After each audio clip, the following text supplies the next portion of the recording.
ఈరోజు అనకాపల్లి జిల్లాలో కోటవరట్ల మండలంలో కైలాసపట్నం విలేజ్లో ఒక ప్రైవేట్ వ్యక్తి ఒక హాస్టల్ రన్ చేసినప్పుడు ఆ పిల్లలకు సాటర్డే వచ్చి భోజనం పెట్టిన తర్వాత కొంతమంది పిల్లలు కంప్లైంట్ చేసినారు. స్టొమక్ ఏక్ ఉంది, వామిటింగ్ చేయడం మొదలుపెట్టారు. దాంట్లో ఒక పిల్ల మాత్రం తీసుకెళ్ళి సిఎస్సి కోటవరటాల్లో చూపించుకొని అది మళ్ళీ డిశ్చార్జ్ చేసి ఇంటికి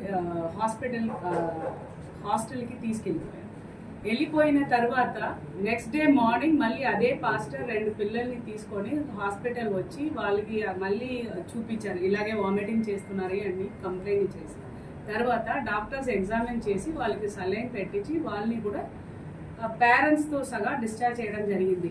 రెఫరెన్స్ ఎందుకు నర్సీపట్నం హాస్పిటల్కి ఇమ్మని పేరెంట్సే అడిగినది జరిగిన తర్వాత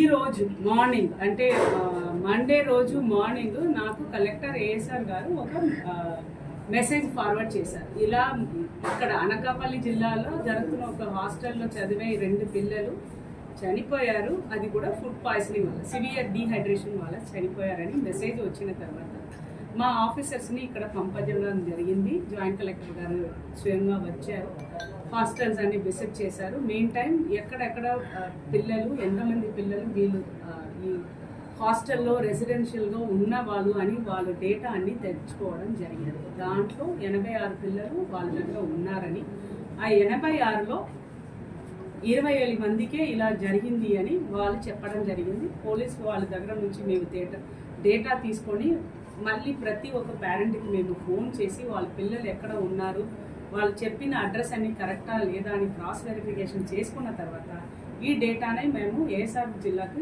షేర్ చేయడం జరిగింది. చాలామంది పిల్లలు అక్కడ ఉన్న చింతపల్లి మండలాల నుంచి వచ్చిన పిల్లలు.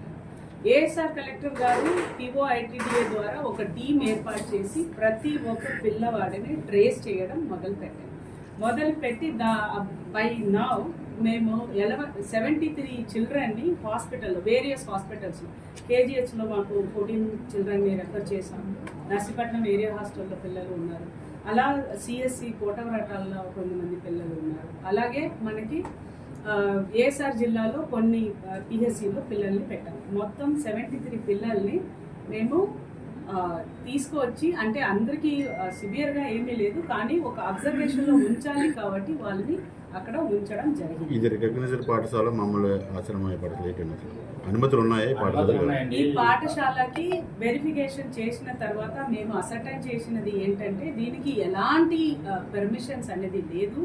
ఆయన ఒక ట్రస్ట్ పేరు మీద ఆ బిల్డింగ్ని రిజిస్ట్రేషన్ చేసుకోవడం జరిగింది. ఆ ట్రస్ట్ని ఇలా హాస్టల్ రన్ చేయాలి, పిల్లల్ని తీసుకొచ్చి ఇక్కడ హాస్టల్ రన్ చేయాలి అని ఎలాంటి పర్మిషన్ తీసుకోలేదు. అలా చేసి ఉంటే మాకు చైల్డ్ ప్రొటెక్షన్ ఆఫీసర్స్ ఉంటారు, వాళ్ళు ప్రతి మంత్ వచ్చి ఇలాంటి ప్రైవేట్ హాస్టల్స్ని తనిఖీలు చేయడం జరుగుతాయి. ఇది మా గవర్నమెంట్ సిస్టంలోనే వాళ్ళు రాలేదు కాబట్టి ఇలా ఒకటి ఎగ్జిస్టెన్స్ ఉన్నది మాకు తెలియకుండా ఇలా ఒక దుర్ఘటన. శాఖాపరమైన చర్యలు ఏమైనా ఉంటాయా? ఎంక్వైరీ ఇనిషియేట్ చేసినాము. ఎవరెవరు దీనికి బాధ్యతలు మాత్రం ఉన్నారో అది హానరబుల్ చీఫ్ మినిస్టర్ గారు చెప్పారు. వాళ్ళు రెస్పాన్సిబిలిటీ ఎవరో వాళ్ళని సస్పెండ్ చేయడం మాత్రం డెఫినెట్గా. ఎంతమంది చనిపోయారు మేడం? వాళ్ళకి ఎక్స్రేస్ ఏమైనా గవర్నమెంట్ తరఫు నుంచి? 3 పిల్లలు చనిపోయారు అన్ఫార్చునేట్లీ. వాళ్ళకి 10 లక్షలు సీఎం గారు స్వయంగానే ఎక్స్గ్రేషన్ అనౌన్స్ చేశారు. ఇలాంటి సంఘటన జరిగినప్పుడే ఇలాంటి విపత్తులు జరుగుతాయి కానీ దీనిపై ప్రత్యేకమైన బృందాలు కానీ ఇలాంటి పాఠశాలలు చాలా కోకొల్లలు ఉన్నాయి. ఎలాంటి చర్యలు చేపడతాలనుకున్నాను? ఇప్పుడు దీనిపైన మేము ఒక కమిటీ కన్వీన్ చేస్తాం. దాని ప్రతి ఒక్క ఊరిలో ఎవరైనా ఇలా అనుమతి లేకుండా హాస్టల్స్ అలా హాస్టల్ లైక్ ఫెసిలిటీ ఏదైనా రన్ చేస్తే వాళ్ళని డెఫినెట్గా మేము ఆల్టర్నేట్ ఫెసిలిటీ చేసి పిల్లల్ని షిఫ్ట్ చేసేసి అది వాళ్ళ మీద ఎలాంటి లీగల్గా యాక్షన్ తీసుకోవాలో డెఫినెట్గా తీసుకుంటాం. దీనికి ఏమైనా టోల్ ఫ్రీ నెంబర్ ఏమైనా ఇస్తారా? అంటే కంప్లైంట్ ఐడియా ఇచ్చారు, ఇచ్చేస్తాము. Will give it in the press note seriously.